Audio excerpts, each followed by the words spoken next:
Subscribe to Infidelity Tales Lab for more stories. Now, let's begin this one. Chapter 1. The Architect. Curtis Lamb had built empires for molecules. At 34, he stood in the sterile white corridors of Helix Biosolutions, watching technicians handle his creation with a reverence usually reserved for religious artifacts. The bacterial strain, designation HX7, glowed faintly blue under UV light, pulsing with engineered life. It was beautiful. It was revolutionary.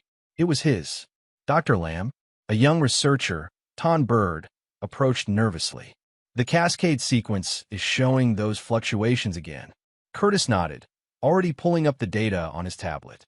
7 years ago, he'd isolated an extremophile bacterium from a volcanic vent off the coast of Iceland. 3 years of genetic modification later, HX7 could produce complex pharmaceutical compounds at 1/10 the cost of traditional synthesis. Helix's stock had quadrupled. The company's flagship drug, entering phase 3 trials, would be worth billions. And only Curtis knew how to keep HX7 alive. The strain was temperamental, requiring specific environmental adjustments every 72 hours. A proprietary cascade sequence that Curtis had never fully documented. He meant to, but Gordon Campbell, the CFO and Curtis's father-in-law, had been too eager to rush production. Documentation could wait, Gordon had insisted. They needed to scale up first, satisfy the investors, prepare for the IPO. Curtis had protested. He demanded proper protocols, full documentation, a team trained in HX7 maintenance. Gordon had smiled as politicians smile and said, "You're too valuable to waste time teaching others, son. Just keep doing what you do best." That was 3 years ago. Adjust the pH down 0.03 units, Curtis instructed Ton, and increase the nitrogen feed by 2%. Monitor for 6 hours. Yes, sir. Curtis watched Ton work for a moment, then headed toward his office. The building's executive floor gleamed with floor-to-ceiling windows overlooking San Francisco Bay. Helix occupied the top 3 floors of a downtown skyscraper, a monument to biotech success. Gordon's office dominated the corner, twice the size of anyone else's. Curtis's own office was modest but positioned strategically between the executive suite and the research labs. He designed it that way, close enough to oversee HX7, far enough from Gordon's suffocating presence. His wife, Christy Campbell, was waiting inside.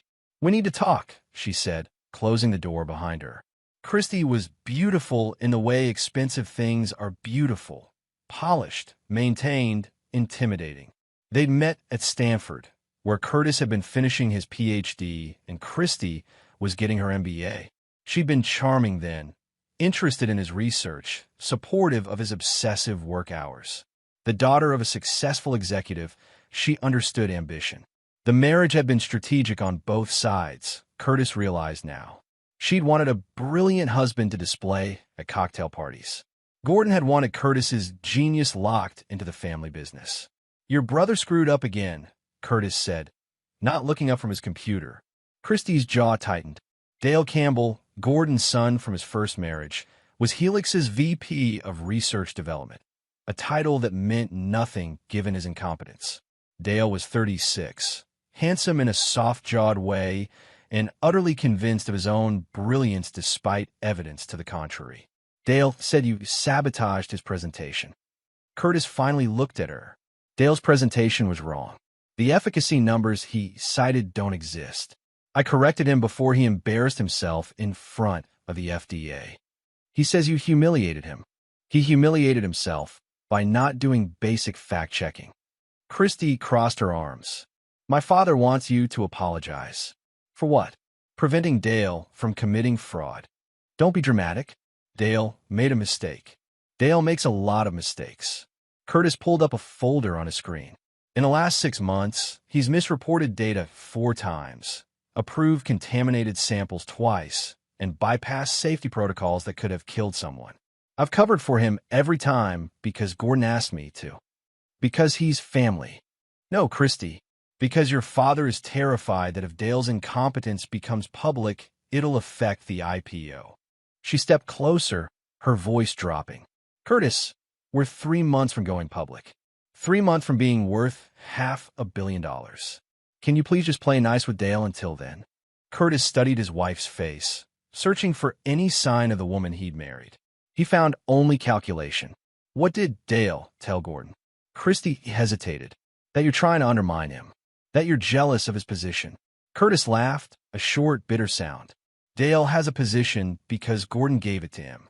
I have a position because I'm the only person on earth who can do what I do. Don't be arrogant. It's not arrogance when it's true. Christy left without another word, her heels clicking sharply against the floor. Curtis returned to his work, but his mind churned with unease. The situation with Dale had been escalating for months. Gordon's protection of his incompetent son was becoming dangerous, not just to Curtis but to the entire company. Curtis pulled up a hidden directory on his secure server. 7 years of documentation. Every mistake Dale had made, every protocol Gordon had bypassed, every financial irregularity Curtis had noticed while maintaining the production systems. He'd been collecting it all, initially just as insurance. Now he wondered if insurance would be enough. Chapter 2. The Incident. The crisis came on a Thursday morning, exactly when Curtis had predicted it would. Dale Campbell had overridden the automated safety systems in Bioreactor 7, tried to increase production yields before the quarterly earnings call. Curtis discovered it during his routine morning check, staring at the screen in disbelief as temperature readings spiked into the danger zone. Curtis was already running toward the production floor. Emergency shutdown on BR-7. Authorization LAM Alpha 7. The young researcher's fingers flew across the keyboard. Sir, the override won't take. Someone locked it with executive clearance. Curtis's blood went cold. Executive clearance meant Gordon or Dale.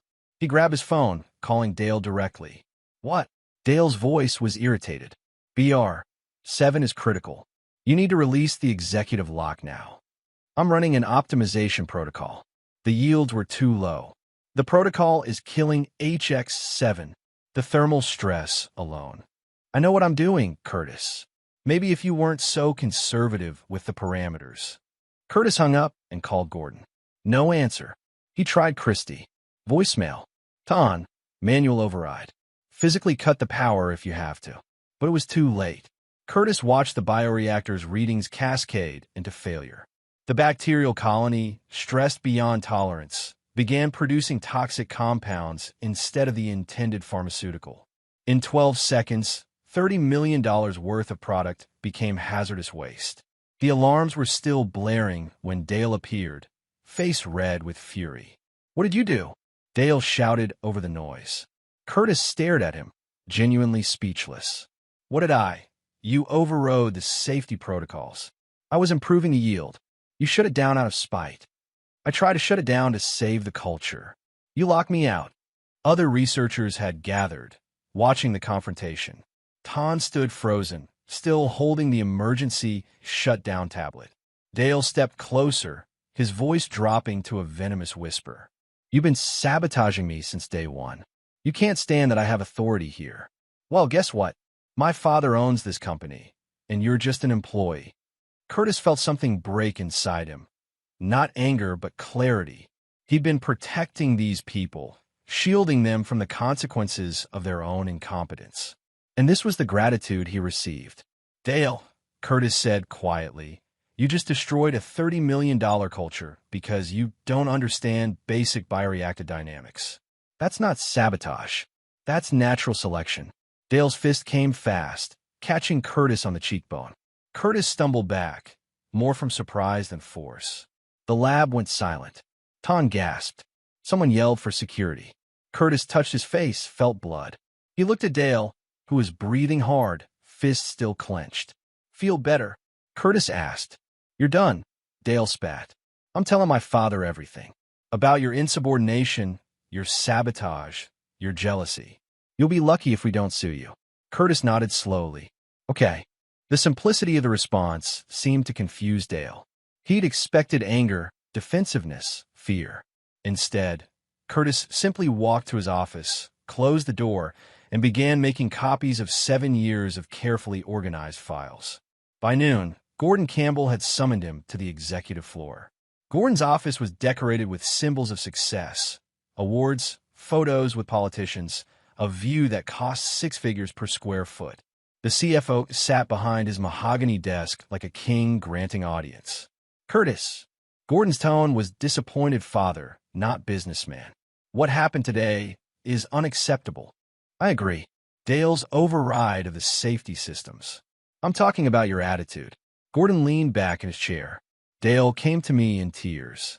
Said you've been undermining him for months, and when he tried to innovate, you shut him down and humiliated him." Curtis felt his jaw clench. "That's not what happened."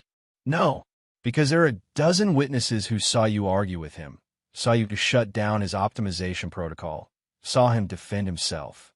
"He punched me, Gordon, after you insulted him publicly." Gordon waved his hand dismissively. "Dale's passionate about this company.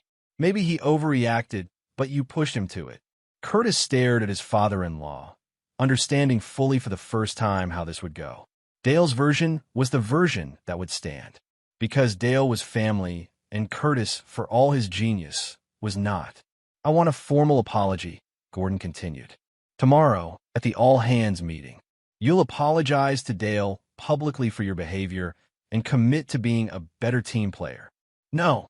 Gordon's eyes narrowed. "Excuse me. I won't apologize for preventing disaster. Dale's override destroyed $30 million in product and could have produced toxic compounds that would have contaminated the entire production floor. If you want to punish someone, punish him. You're letting your ego." "This isn't ego, Gordon. This is basic safety and competence. Dale is a liability, and you protecting him is going to destroy this company." The room went cold. Gordon stood slowly, his face hardening into something ugly. "You forget your place, Curtis. I gave you this opportunity. I welcomed you in my family. And this is how you repay me? By insulting my son? I'm stating facts. You're being insubordinate."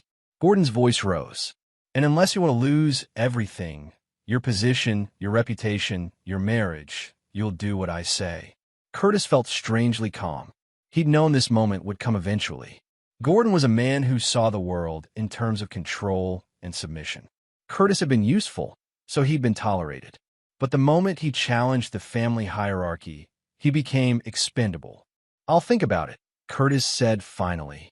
"You'll do more than think. Tomorrow, all-hands meeting, 9 a.m. Be ready to apologize and grovel if necessary.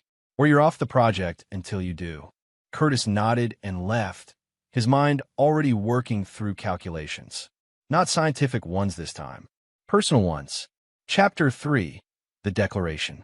The all-hands meeting took place in Helix's main conference center, a room designed to hold 300 people comfortably.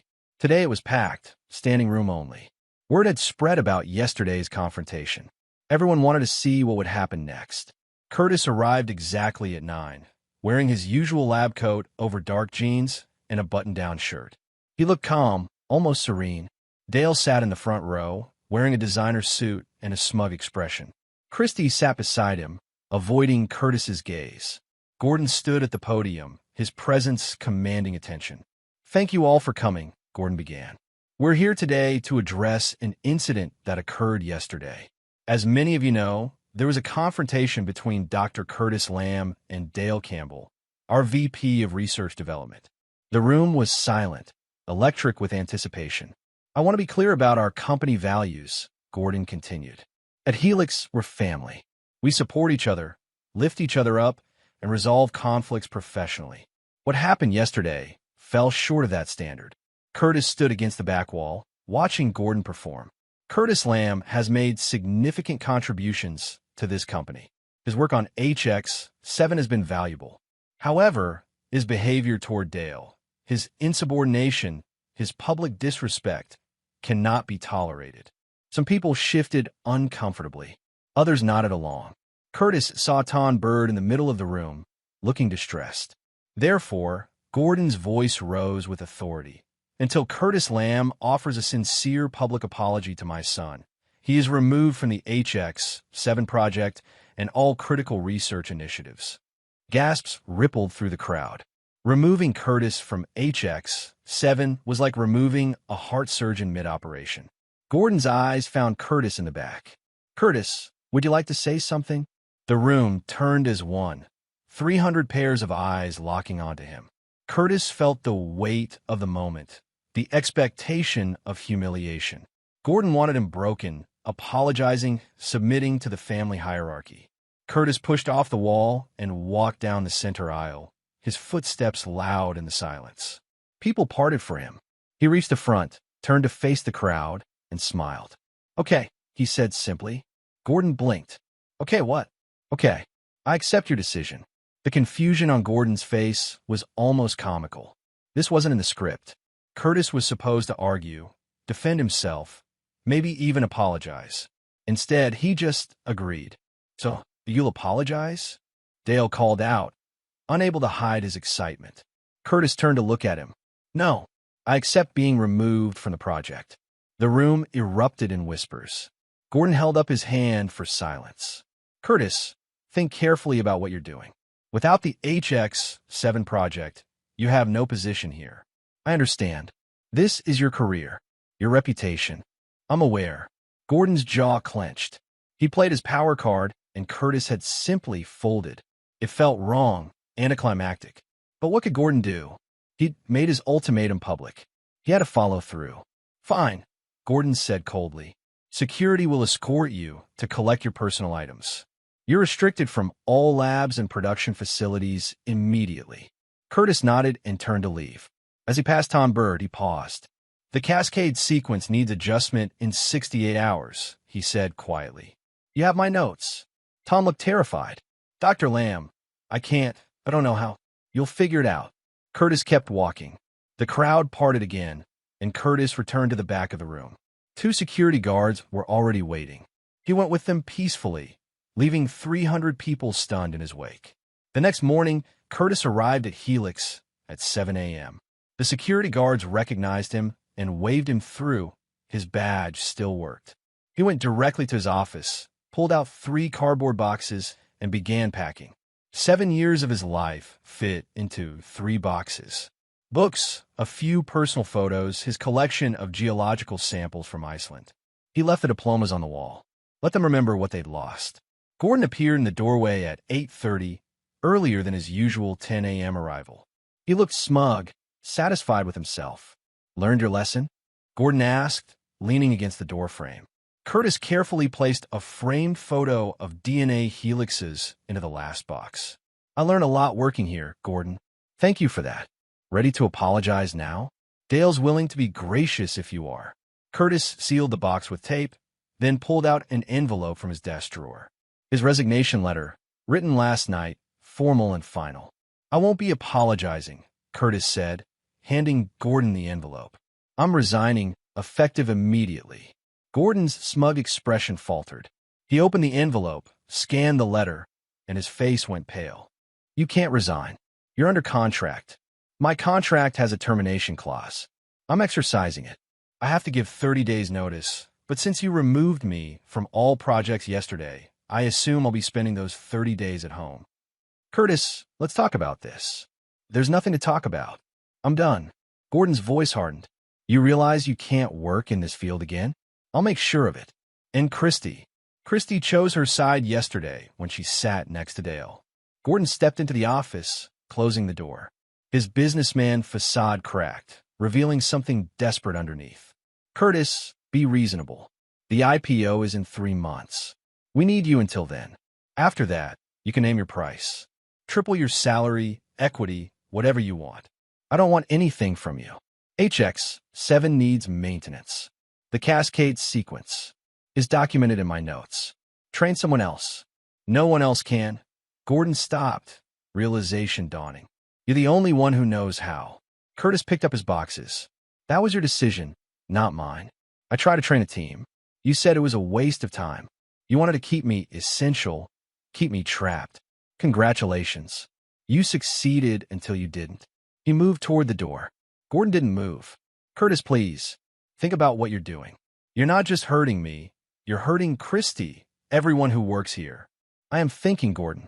For the first time in years, I'm thinking clearly." He pushed past his father-in-law and headed toward the elevator. Behind him, he heard Gordon's phone ring, heard the CFO answer it with forced cheerfulness. Curtis was waiting for the elevator when he heard the shout. "Where is he?" Burton Perkins, Helix's chief counsel, came running down the hallway, his face ashen. He was a small man, usually composed, but now he looked like he'd seen a ghost. "Mr. Campbell." "Sir, tell me you didn't let him resign." Gordon emerged from Curtis's office, confused. "What? He just—" Burton grabbed the resignation letter from Gordon's hand, read it, and made a sound like a wounded animal. "Oh, God. Oh, no. Sir, tell me you didn't. Tell me you didn't. What are you talking about?" Burton looked at Curtis, who was calmly waiting for the elevator, then back at Gordon. "His contract, sir. Did you read his contract?" "Of course I read it. He helped draft it. But it's standard." "It's not standard." Burton's voice cracked. "Dr. Lamb's contract includes exclusive licensing for HX7. If he resigns, the license terminates. The bacterial strain, all the modifications, the production protocols, they're all his intellectual property. We only had rights while he was employed here." The color drained from Gordon's face. "That's not. We own HX7. The company developed it." "He developed it.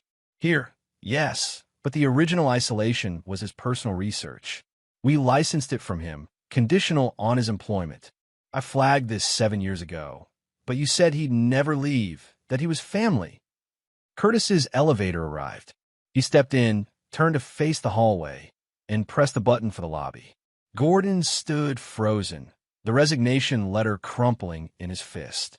Burton was frantically scrolling through his phone, probably pulling up contract files. Other executives had emerged from their offices, drawn by the commotion. As the elevator doors began to close, Curtis spoke one last time. "You wanted me to learn my lesson, Gordon. Consider it learned." The doors shut on Gordon Campbell's face, a face that had just realized what Curtis had known all along. At Helix Biosolutions, Curtis Lamb wasn't an employee. He was the foundation. And foundations, once removed, bring everything down. Chapter 4. The Unraveling. Curtis spent his first day of freedom reorganizing his home office in his Pacific Heights apartment, the apartment he'd bought before marrying Christy, kept in his name alone. Smart move, in retrospect. His phone rang 47 times. He ignored all of them. Christy came home at 9 p.m., slamming the door hard enough to rattle the windows. Curtis was at his computer, reviewing job offers from 3 competitors who'd somehow already heard about his resignation. "What have you done?" Christy's voice was ice and fury. Curtis swiveled his chair to face her. "I resigned. You were there. You destroyed everything. The IPO, my father's reputation, our future." "Your future," Curtis corrected. "This was never our future, Christy. This was your father's future, and you were happy to sacrifice me to protect it." She grabbed her phone, thrust it in his face. The screen showed a Bloomberg headline. Helix Biosolutions in crisis as lead scientist resigns weeks before major clinical trial. The stock dropped 18% today, Christy hissed. 18%. Investors are panicking. My father has been in emergency meetings all day. I'm sure he has. You did this on purpose. You planned this. Curtis stood, moving past her to the kitchen. I plan to do good work and be treated with respect. Your family had other plans. Christy followed him, her heels clicking on the hardwood. You're being petty. Dale made a mistake, and you're punishing everyone for it. Dale's mistake cost the company $30 million. I prevented it from being worse. And your father backed Dale, threatened me, and publicly humiliated me. So yes, I left. You could have stayed. You could have apologized, played along for 3 more months. And then what? Your father keeps Dale in power, I keep cleaning up his messes, and we all pretend everything's fine. Curtis pulled a beer from the fridge. No thanks. Christy's mask slipped, revealing desperation. Curtis, please. Come back. Name your terms. My father will agree to anything. Anything except hold Dale accountable. Dale's his son, and I'm your husband. But that didn't stop you from sitting next to him at the meeting. Christy's face hardened. This marriage is over. I know, Curtis said quietly. I'll have my lawyer send the papers. She stared at him, seeming to realize he meant it. You'll get nothing in the divorce. My father will make sure of that.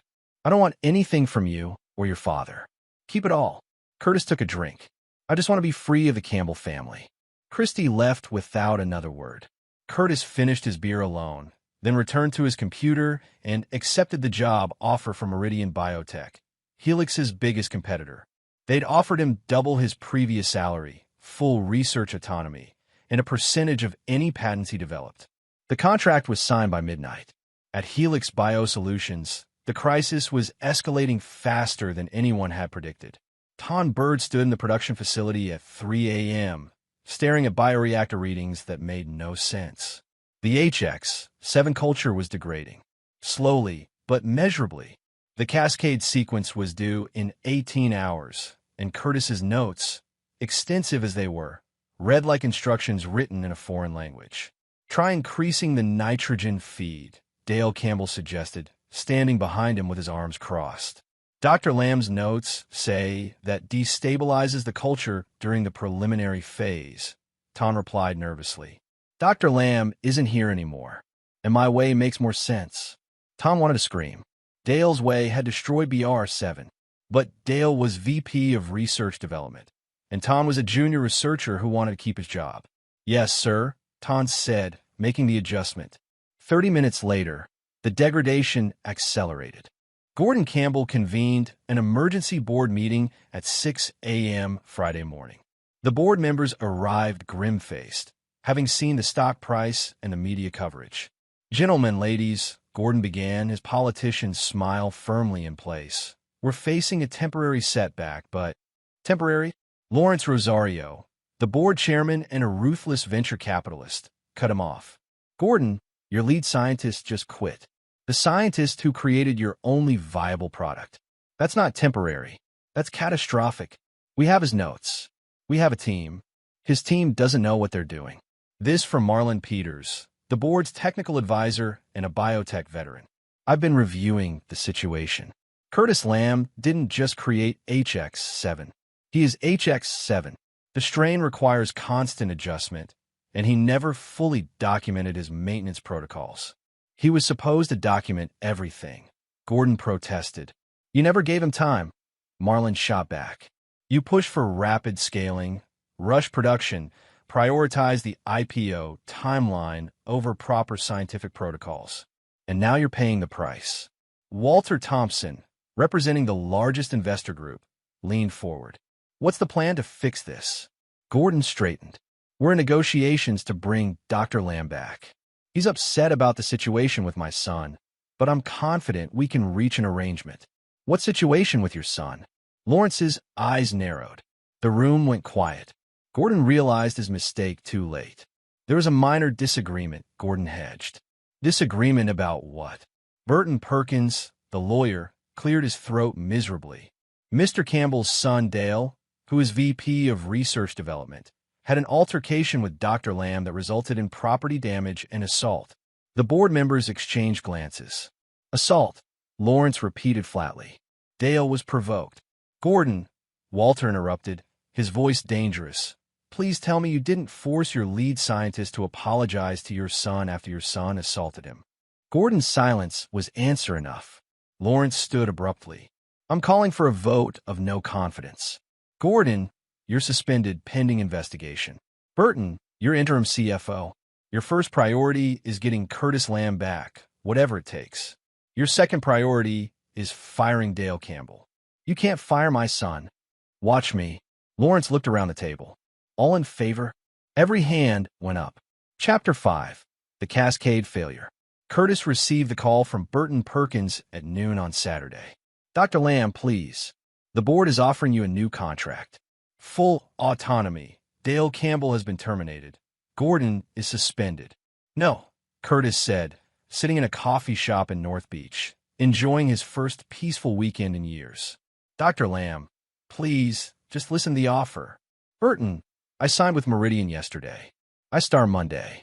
Silence on the other end. Then you what? Meridian Biotech. They're letting me build my own research division. Clean slate, full funding, no incompetent executives' kids to babysit. You can't, your non-compete clause. Applies to trade secrets, not general expertise. I'm not taking HX7 with me. That stays with Helix for whatever it's worth. Dr. Lamb, HX7 is dying. The culture is degrading. We're 36 hours from critical failure. Curtis took a sip of his coffee. Have you tried following my notes? Your team doesn't understand them. Then hire someone who does. There is no one who does. You're the only person on Earth. Burton stopped, hearing himself. That was your plan, wasn't it? You made yourself indispensable. No, Burton. Gordon made me indispensable. I tried to train people. He refused. He wanted me trapped, dependent on the company and the family. Now you're all learning what happens when you build your entire business model on one person's expertise and then treat that person like garbage. Curtis could hear Burton's breathing, rapid and panicked. Please, Burton said finally. I'm begging you. Come back for one day. Save the culture, train someone, anything. We'll pay you consulting fees. Name your price. $1 million per hour, minimum 4 hours. Burton choked. That's $4 million to save a billion-dollar company? Sounds like a bargain.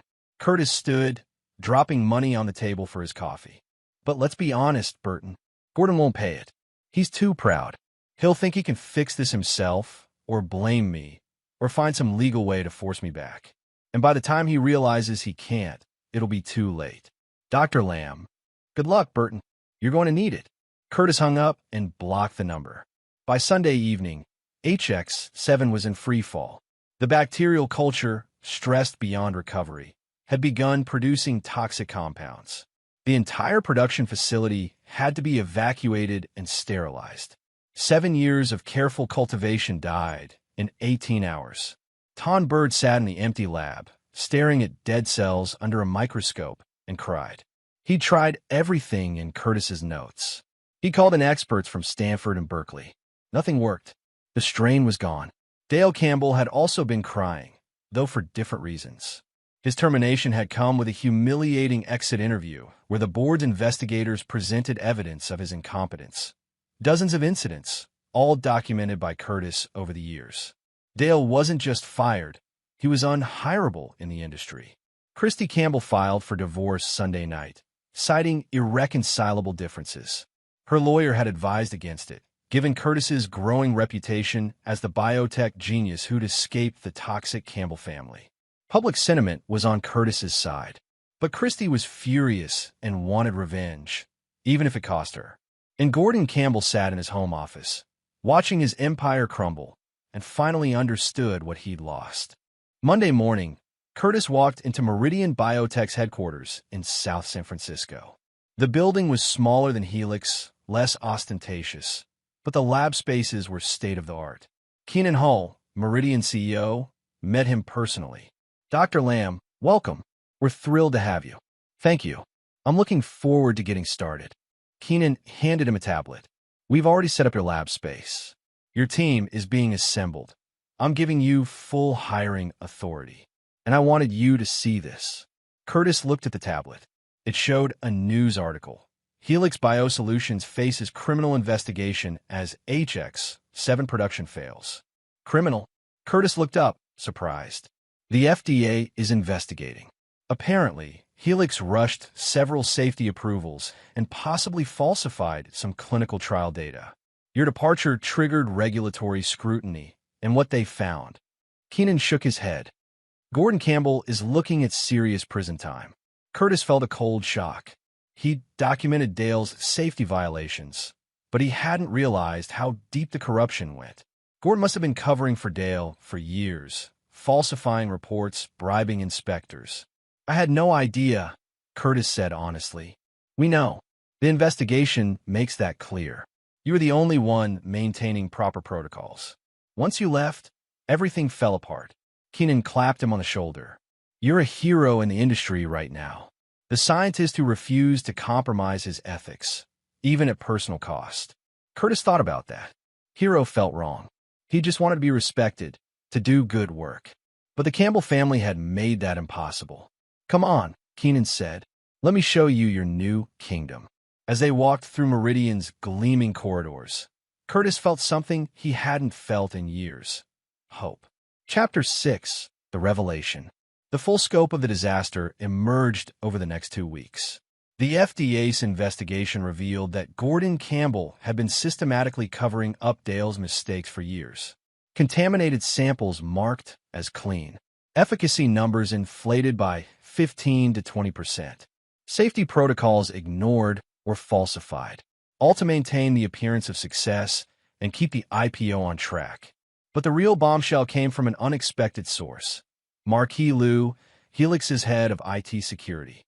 Marquis had worked at Helix for 5 years, quietly maintaining servers and security systems. He was invisible, exactly as IT people often are, until they're not. On a Wednesday morning, Marquis walked into the FBI's San Francisco field office and handed them a hard drive. "I've been documenting everything," he said simply. The hard drive contained 5 years of emails, financial records, and recorded conversations. Marquis had been suspicious of Gordon's activities for years and had been collecting evidence, waiting for the right moment. That moment was now. The evidence painted a devastating picture.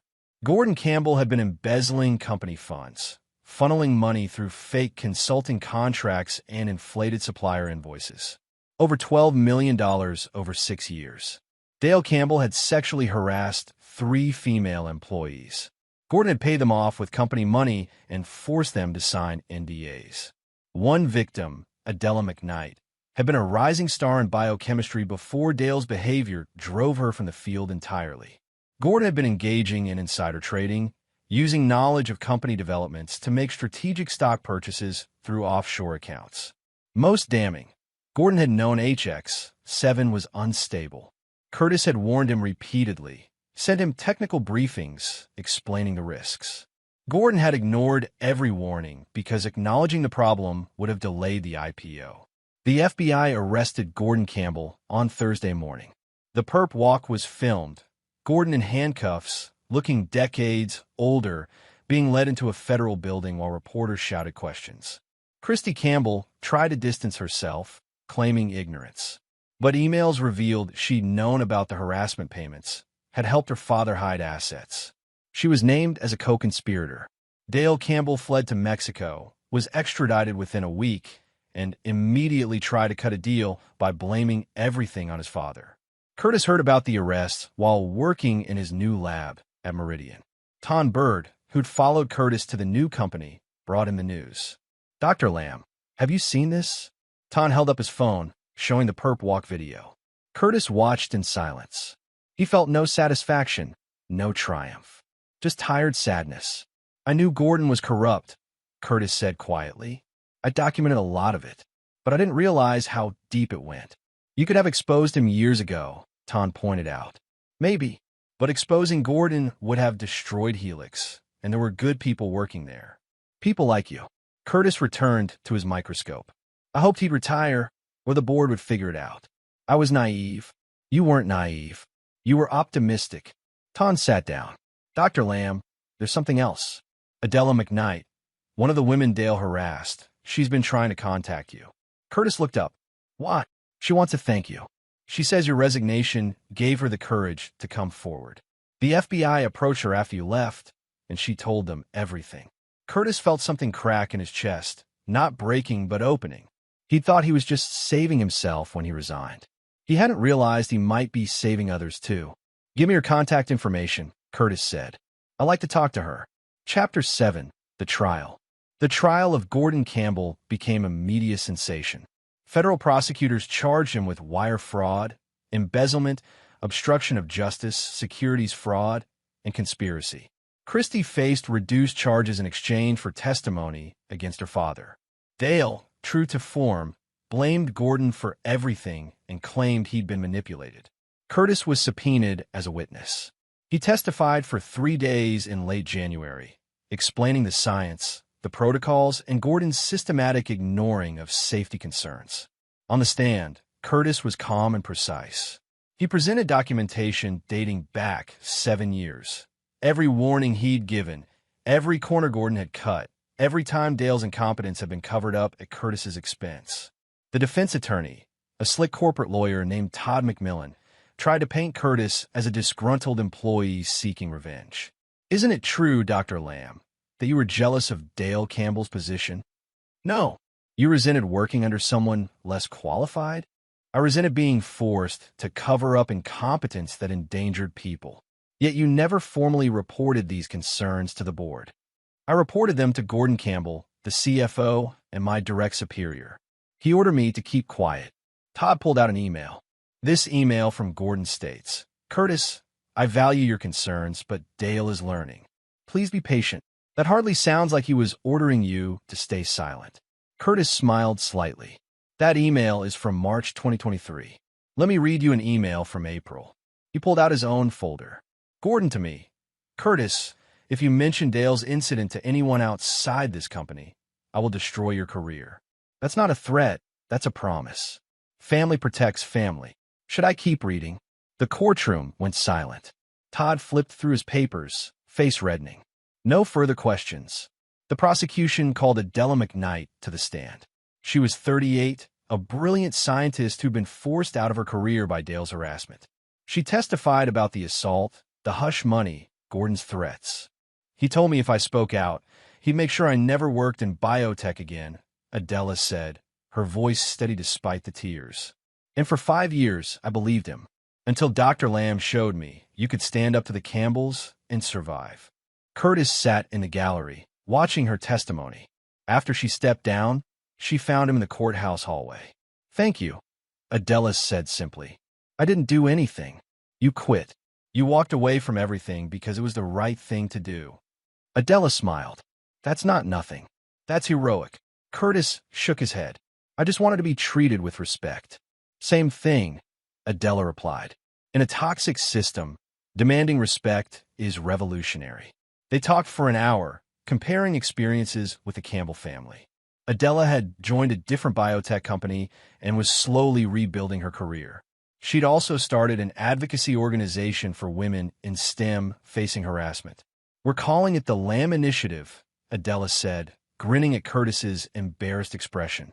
"In honor of the man who proved you don't have to tolerate abuse, no matter how powerful the abuser." "I'm not comfortable being anyone's symbol," Curtis protested. "Too late. You already are." Adela handed him a card. "If you ever want to contribute or speak to the group, we'd love to have you." Curtis pocketed the card, unsure how to feel. He just wanted to escape. But apparently, his escape had inspired others. Chapter 8. The Verdict. The jury deliberated for 6 hours. Gordon Campbell was found guilty on all counts. The judge, a stern woman named June Clark, delivered the sentence without emotion. "Mr. Campbell, you abused your position of power to enrich yourself, protected a sexual predator, endangered public safety, and showed no remorse. I hereby sentence you to 18 years in federal prison, with restitution of $12 million to Helix Biosolutions and its investors." Gordon's face crumpled. He aged 20 years in 20 seconds. Christy Campbell received 3 years for conspiracy and obstruction. She cried throughout the sentencing, begging for mercy. The judge was unmoved. Dale Campbell got 8 years for fraud and sexual assault. His lawyer had argued Dale was manipulated by his father, but the victim's testimony destroyed that defense. Dale had been a predator, enabled by Gordon's power and money. Curtis watched the verdicts from the gallery, sitting next to Adela McKnight and Ton Bird. When the sentences were read, he felt only emptiness. Justice, yes, but so much damage had been done. The civil lawsuits came next. Helix Biosolutions filed bankruptcy within 3 months. Without HX7 and with its leadership in prison, the company was worthless. Investors lost hundreds of millions. Employees lost their jobs. Curtis felt guilty about that until Keenan Hull pointed out the obvious. Helix was built on fraud. It was going to collapse eventually. You just made it happen sooner, which saved investors from losing even more when the IPO went through. Meridian Biotech hired 42 former Helix employees, including Ton. Curtis personally interviewed each one, ensuring they were competent and ethical. No more Dale Campbells in his orbit. Curtis also negotiated to acquire HX7's remains, the dead bacterial cultures, and all associated intellectual property from the bankruptcy estate for $1. The strain was unsalvageable, but the research might lead somewhere new. Why buy it if it's dead? Ton asked. Because it's mine, Curtis said simply. I created it. I should be the one to lay it to rest properly. The divorce from Christy was finalized in March. She got the house they'd shared. Curtis didn't want it anymore. He kept his original apartment, his savings, and his freedom. Christy tried one last manipulation during the settlement negotiations. Her lawyer claimed Curtis had been abusive, controlling, gaslit her throughout the marriage. Curtis's lawyer, a fierce woman named Rosie Cole, demolished the claims with documentation. Emails from Christy laughing at Curtis's concerns. Texts mocking him to her friends. Evidence she'd known about her father's crimes and done nothing. Your client is a liar and an accessory to fraud, Rosie told Christy's lawyer. My client wants nothing from her except to never see her again. Take the deal or we'll countersue for defamation. Christy took the deal. The last time Curtis saw his ex-wife was in the courthouse hallway after the final hearing. She looked hollow, defeated. I hope you're happy, Christy spat. Curtis considered the question honestly. I'm not happy, but I'm free, and that's better. Christy left without another word, her heels clicking away into a future of probation, community service, and a permanently tarnished reputation. Chapter 9. The Architect Rebuilds. 1 year later, Curtis stood in Meridian Biotech's expanded research campus, watching construction crews finish the new building. The facility would be named the Lamb Center for Ethical Biotechnology, much to Curtis's embarrassment, but Keenan had insisted. You represent something important, Keenan had argued. Integrity over profit. Science over ego. People need symbols like that. Curtis had reluctantly agreed, on one condition. The center would fund research for scientists who'd been pushed out of the industry by harassment or corruption. A chance for brilliant people like Adela McKnight to rebuild. The center's first fellows were announced in October, 12 scientists, all with horror stories about toxic workplaces and unethical bosses, all given full funding, autonomy, and support.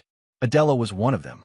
She was working on a new approach to bacterial protein synthesis, building on Curtis's original HX7 research, but taking it in a different direction. It's brilliant, Curtis told her after reviewing her proposal. You might actually make HX7 look primitive. Adela grinned. That's the idea. Improve on the master's work. I'm not a master. I'm just a guy who got lucky and stubborn in equal measure. Same thing in science, Adela replied. Ton Bird had grown into an excellent researcher in his own right. Curtis promoted him to lead scientist on a new extremophile project, this time with full documentation and a trained team. No more single points of failure. Dr. Lamb, Ton said one evening as they reviewed data, do you ever regret how it all went down? Curtis thought about that. He'd lost 7 years of work, a marriage, and his faith in human decency. But he'd gained freedom, integrity, and the knowledge that he could walk away from anything that didn't serve him. No, Curtis said finally. I regret staying as long as I did. I should have left the moment Gordon started protecting Dale's incompetence. But then Helix would have collapsed sooner, and a lot of people would have been spared pain. Curtis closed his laptop. The Campbell family built an empire on exploitation and fraud. Someone needed to stop them. I'm just glad I finally had the courage to do it. Curtis's personal life improved slowly. He started dating again, cautiously, with plenty of therapy to work through his trust issues. He reconnected with old friends from graduate school, people he neglected while trapped in the Campbell orbit. He bought a cabin in Tahoe, spent weekends hiking and skiing, remembered what it felt like to enjoy life instead of just surviving it. And every few months, he received messages from scientists who'd left toxic workplaces, inspired by his story. Some asked for advice. Others just wanted to say thank you. Curtis replied to every message, because he remembered what it felt like to be trapped, to believe you had no choice, to think that suffering was the price of success. It wasn't. And if his story helped even one person realize that, it was worth it. In December, 2 years after his resignation, Curtis received an unexpected visitor at Meridian. Gordon Campbell Jr., Dale's younger half-brother, 26 years old, and someone Curtis had barely known during his Helix years, showed up at Curtis's office. Dr. Lamb, I'm sorry to bother you, Gordon Jr. said nervously.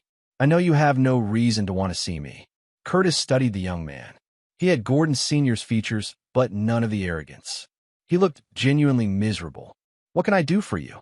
Curtis asked carefully. I wanted to apologize. For my family. For everything they did to you. Gordon Jr. twisted his hands. I know it doesn't change anything, but I wanted you to know that not all Campbells are like my father and Dale. I know, Curtis said gently. You're not responsible for their crimes. I worked at Helix during the trial. I saw the evidence, read your documentation. Gordon Jr. met Curtis's eyes. You tried to stop them. You tried to protect people. And they destroyed you for it. They tried to destroy me, Curtis corrected. They failed. Gordon Jr. smiled weakly. Yeah, they did. He pulled out an envelope. This is from a victim's fund. My father's restitution money. They're distributing it to people who were harmed. You're entitled to a payment for emotional damages and lost wages. Curtis took the envelope, looked inside. A check for $250,000. I don't want Gordon's money, Curtis said, handing it back. It's not his anymore. It's yours. You earned it. Gordon Jr. pushed the envelope back. Use it for your research. Donate it. Burn it. But take it. You deserve compensation for what you went through. Curtis considered, then nodded. I'll donate it to the Lamb Initiative. Help other people escape situations like mine. Perfect. Gordon Jr. stood to leave, then paused. Dr. Lamb, thank you for showing me it's possible to stand up to powerful people and survive. I left the biotech industry because of my family's reputation, but I'm going back, starting fresh. And I'm going to do it right this time. Curtis shook the young man's hand. Good luck, Gordon. I hope you succeed. After he left, Curtis sat alone in his office, looking at the check. $250,000. Blood money from Gordon Campbell's fraud. He called Adela McKnight. I have a donation for the initiative, Curtis said, and a story about how even the children of monsters can choose to be better.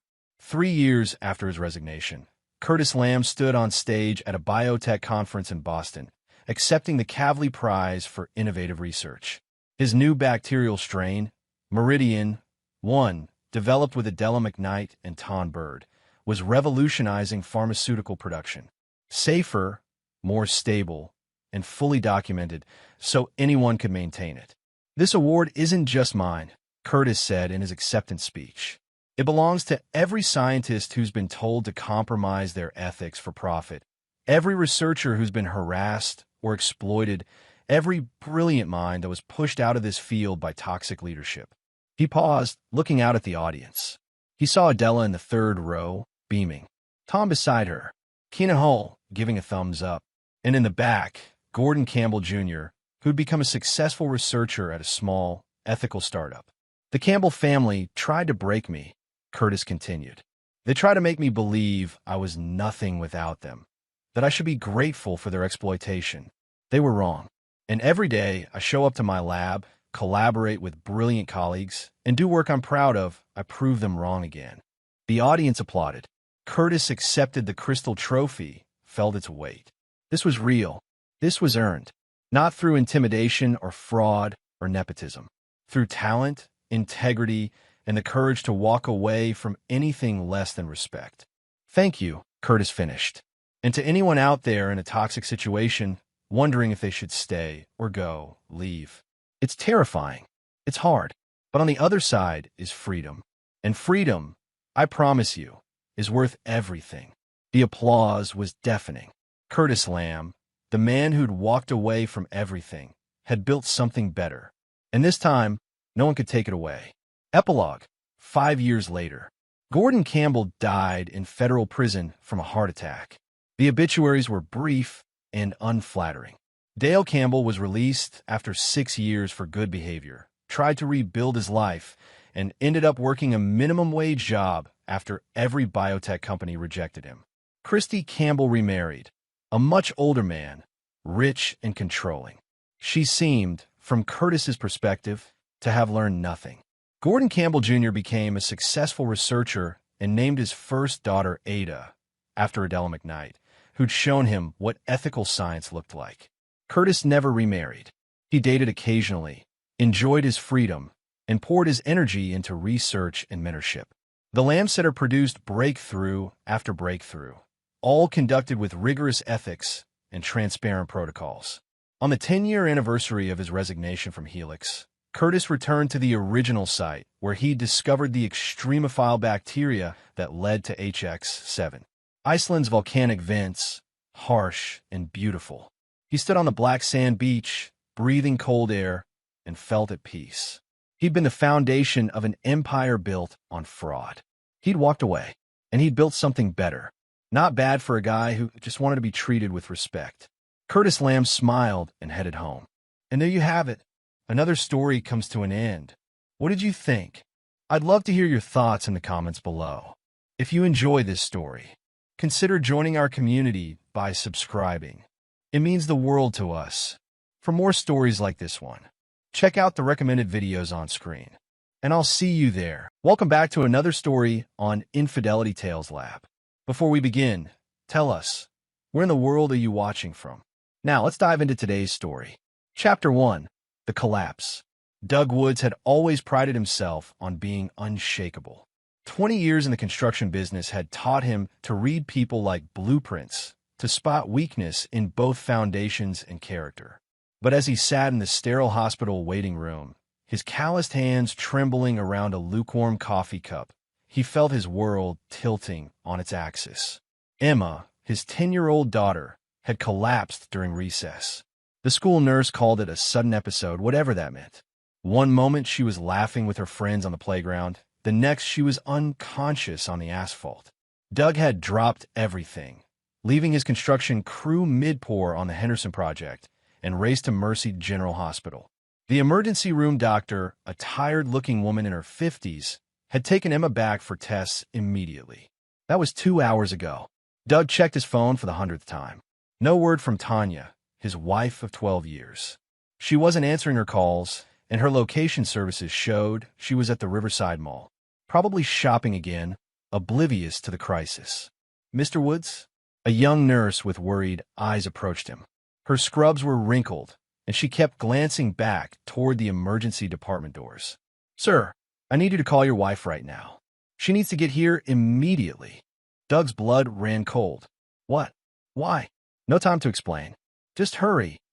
The nurse's voice cracked with urgency. With shaking hands, Doug grabbed his phone and dialed Tanya's number again. This time she answered on the first ring. Doug? What's wrong? I saw your missed calls. Emma's in the hospital. You need to get here now. Mercy General, Emergency Department. Oh my God, what happened? I don't know yet. Just get here. The line went dead. Doug stared at his phone, then at the nurse who was still hovering nearby, wringing her hands. What aren't you telling me? Doug's voice carried the authority of a man who commanded construction sites and didn't tolerate evasion. The nurse glanced around nervously. The doctor will explain everything when your wife arrives. The test results, they're concerning. Very concerning. 30 minutes later, Tanya burst through the emergency department doors. Her blonde hair was perfectly styled, her makeup immaculate despite the supposed rush. She wore a new dress Doug didn't recognize and carried a shopping bag from Victoria's Secret. For a woman racing to the hospital for her daughter's emergency, she looked remarkably put together. Where is she? Where's Emma? Tanya's voice was shrill, but Doug caught something else underneath the panic. Was that relief? Dr. Patricia Hernandez emerged from the back, her expression grim. Mr. and Mrs. Woods? Please follow me to a private room. They settled into uncomfortable chairs in a small consultation room. Dr. Hernandez closed the door and took a deep breath. Your daughter is stable, but I need to discuss her test results with you. Emma has benzodiazepine in her system, specifically lorazepam. It's an anti-anxiety medication that's extremely dangerous for children and can cause the kind of collapse she experienced. Doug felt the room spin. That's impossible. Emma doesn't take any medications. Dr. Hernandez pulled out a chart. The levels are significant, suggesting regular exposure over several weeks, possibly months. This isn't accidental ingestion. Someone has been giving this to your daughter deliberately. Tanya's face went white, but Doug noticed her hands clench. Not the reaction of a confused mother, The reaction of someone caught. I don't understand, Tanya stammered. Who would do such a thing? That's what we need to determine. Dr. Hernandez continued. I'm required by law to report this to Child Protective Services and the police. This appears to be a case of child endangerment, possibly poisoning. Doug's mind raced. Lorazepam. He knew that name. He'd seen it before, recently. Where? It hit him like a sledgehammer to the gut.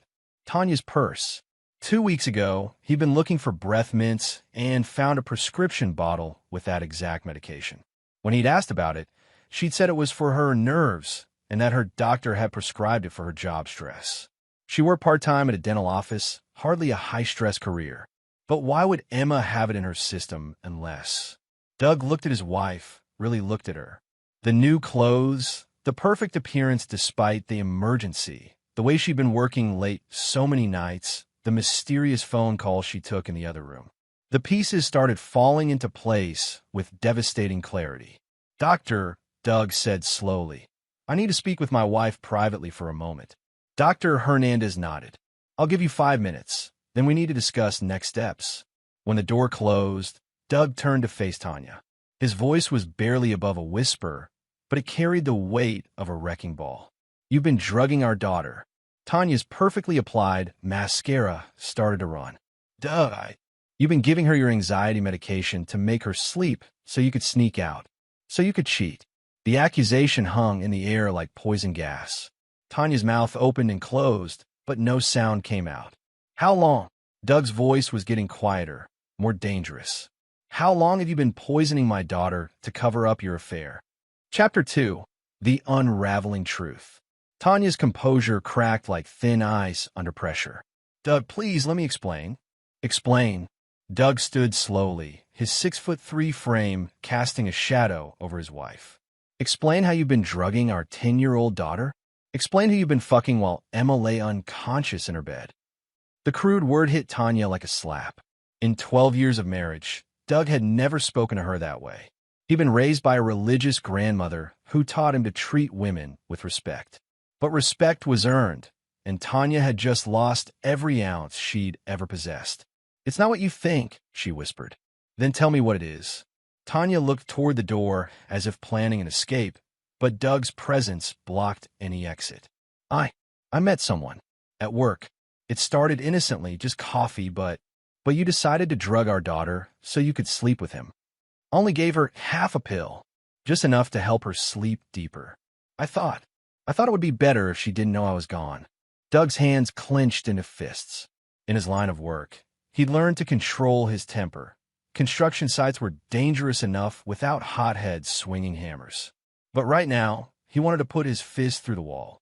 Better for who? Better for you. So you could whore around without consequences? Tanya flinched. Don't call me that. What would you prefer? Child abuser? Because that's what you are, Tanya. You poisoned our daughter. She could have died. The truth of it seemed to hit Tanya for the first time. Her face crumpled, and she began to sob. I'm so sorry, Doug. I never meant for this to happen. I love Emma. Don't. Doug's voice cut through her tears like a blade. Don't you dare say you love her. People who love their children don't drug them. They don't risk their lives for a quick fuck with some loser. A knock on the door interrupted them. Dr. Hernandez entered with a police officer, a tall man with graying temples who introduced himself as Detective Anthony Andrews. Mr. and Mrs. Woods, I need to ask you some questions about your daughter's condition. Doug looked at Tanya, giving her one last chance to confess.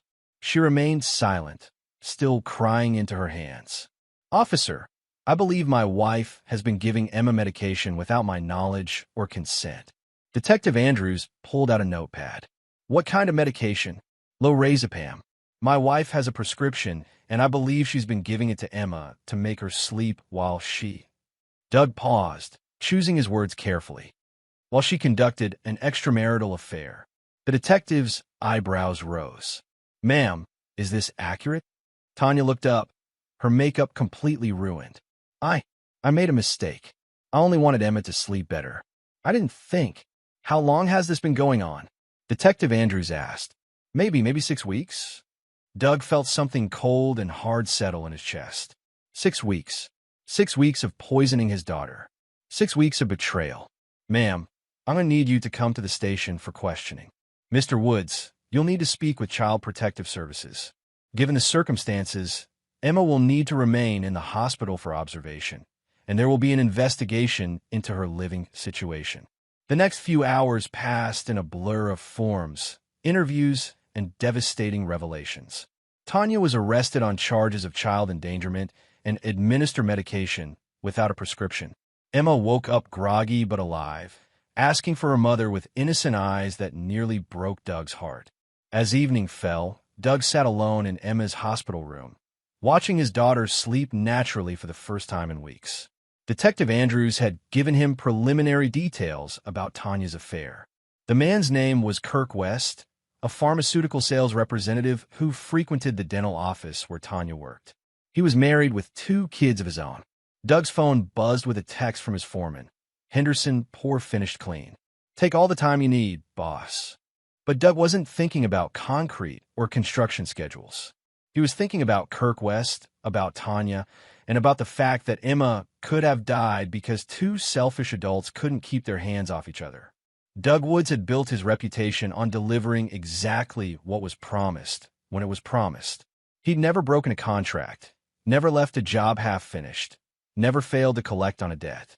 And right now, Tanya and Kirk West owed him everything. Chapter 3. Building the Foundation. 3 days later, Doug sat in his lawyer's office, signing temporary custody papers for Emma. The sterile conference room smelled of leather and old coffee, but it felt more welcoming than his own home had in recent months. His attorney, Francis Brennan, was a sharp-eyed man in his 60s who'd handled Doug's business contracts for years. The good news is that with Tanya's arrest and confession, you'll likely get full custody, Francis said, sliding papers across the mahogany table. The bad news is that this is going to get messy. Her lawyer is already talking about claiming it was postpartum depression, even though Emma's 10 years old. Doug signed his name with deliberate strokes. Can he use that defense? They can try anything. But drugging a child for 6 weeks to facilitate an affair? No jury's going to buy a mental health excuse for that. Emma was staying with Doug's sister-in-law, Carrie Lawson, while the investigation continued. Carrie was Tanya's younger sister, but she'd called Doug the moment she heard about the arrest. I always knew something was wrong with Tanya, Carrie had said, but I never imagined this. Doug appreciated Carrie's support, but he knew family loyalty was complicated. Today, however, he had bigger concerns than domestic arrangements. After leaving the lawyer's office, Doug drove to the offices of Riverside Dental Associates. The building was a converted Victorian house painted in cheerful yellow, with a sign promising gentle care for the whole family. Doug had been here exactly twice, once when Emma needed a filling and once for Tanya's company Christmas party. He parked across the street and waited. At 12:15, a silver Mercedes sedan pulled into the lot.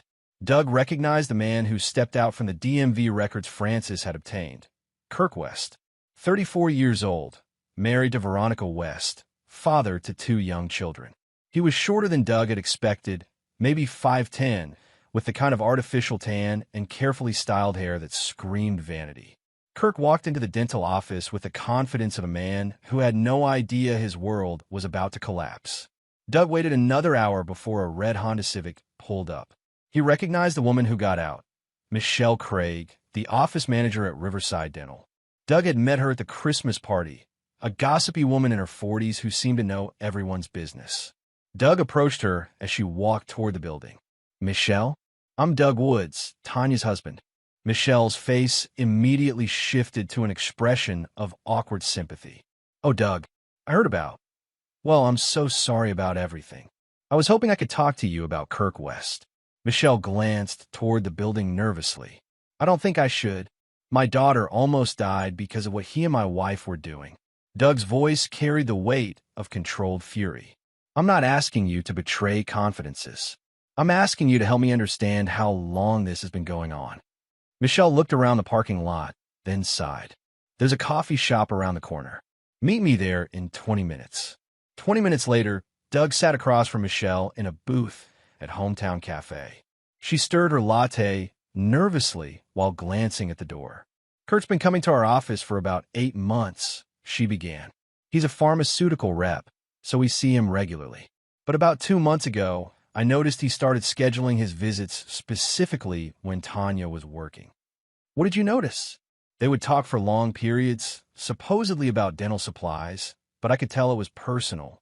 Then Kirk started bringing Tanya coffee, small gifts. She began dressing differently, wearing more makeup. Doug felt his jaw tighten. Did anyone else notice? Dr. Stafford mentioned it to me. He was concerned about maintaining professional boundaries, but before he could address it, Tanya started calling in sick more often. How often?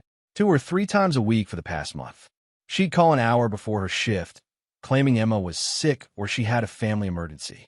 So Tanya had been lying to her employer too, using Emma as an excuse while she was actually drugging her. The scope of the betrayal kept expanding. Michelle, I need to ask you something else. Kirk's married, right? Yes, very much so. His wife is lovely. She's come to a few office events. Veronica, I think. They have young children. Doug thanked Michelle and left the cafe with his mind racing. Kirk West wasn't just an adulterer.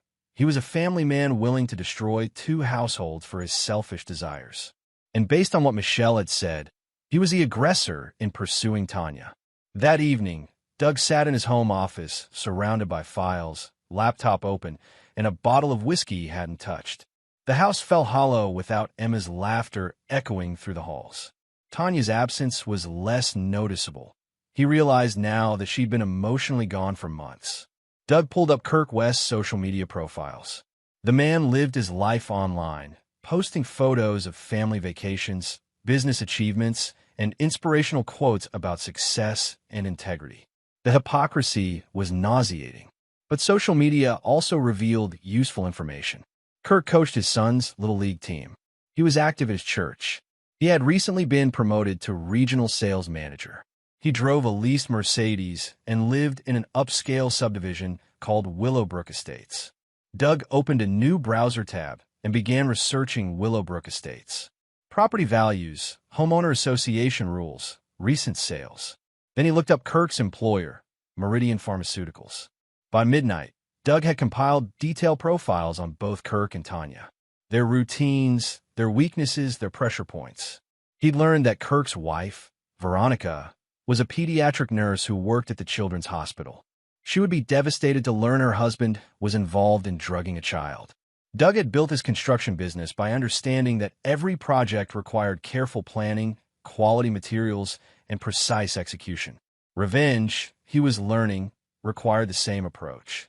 He opened a new document on his laptop and began typing. Project, Justice Phase 1. Intelligence Gathering, Complete Phase 2. Asset Positioning Phase 3. Execution. Doug had always been a methodical man. He built foundations that lasted decades, structures that could withstand storms and time. What he was planning for Kirk West and Tanya would be built the same way, carefully, thoroughly, and permanently. The only difference was that instead of building something up, he was going to tear their lives down, brick by brick, until nothing remained but rubble. Chapter 4. Gathering the Crew. Doug had learned long ago that the most complex construction projects required specialized subcontractors. Demo work needed explosive experts, electrical required licensed electricians, and plumbing demanded someone who understood pressure and flow. His current project, dismantling Kirk West and Tanya's lives, would require equally specialized help. His first call was to Garrett Jordan, a private investigator who'd helped Doug verify the backgrounds of potential business partners. Garrett was a former police detective who'd left the force after 20 years, trading his badge for the more lucrative world of private investigation. They met at a diner on the outskirts of town, the kind of place where truckers stop for coffee and nobody asked questions about quiet conversations in corner booths. I heard about Tanya, Garrett said without preamble as he slid into the booth across from Doug. Word travels fast in law enforcement circles.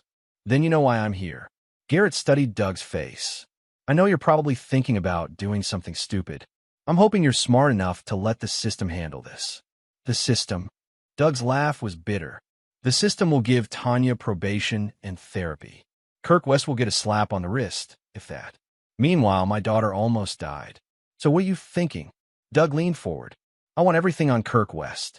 Bank records, phone logs, travel history, medical records, business dealings.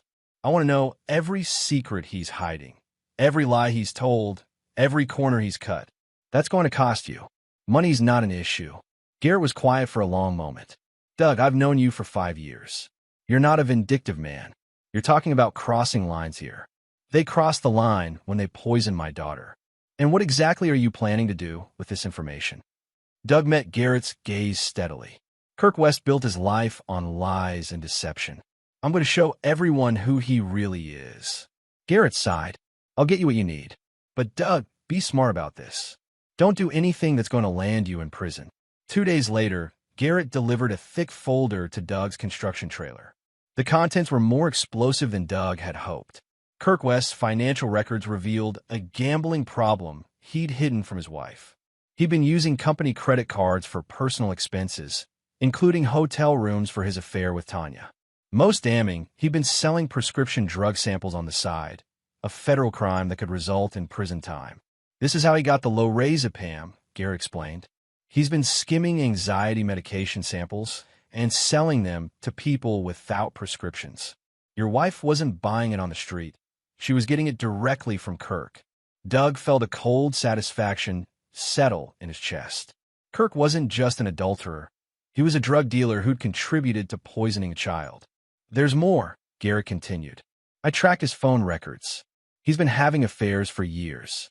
Tanya wasn't his first, and based on recent call patterns, she wasn't his last. The folder contained printed screenshots of text messages between Kirk and 3 different women, including a nurse at the hospital where his wife worked and a client from his pharmaceutical sales route. The messages were explicit and damning. One more thing, Garrett said. Kirk's up for a major promotion next month. Regional director position that would double his salary. The company's doing extensive background checks for the position. Doug closed the folder. Perfect. His next call was to Wendell Joyce, a man who specialized in a very different kind of problem solving. Wendell ran a small electronics business, but his real expertise was in security systems and surveillance. He'd helped Doug catch employees stealing from job sites in the past. I need comprehensive surveillance on 2 targets, Doug told Wendell over the phone. Audio and video, everything. I want to know every move they make, every conversation they have, every person they meet. That's going to require some creative installations. Are we talking about your wife and her boyfriend? Yes. Wendell was quiet for a moment. Doug, I heard about Emma. If you need this for legal reasons, to protect your custody case, I understand. But if you're planning something extra legal, I'm planning to give them exactly what they deserve. 3 days later, Wendell had installed micro cameras and audio devices in locations where Kirk and Tanya were likely to meet. The technology was sophisticated enough to capture clear video and audio from significant distances. The first recordings were devastating.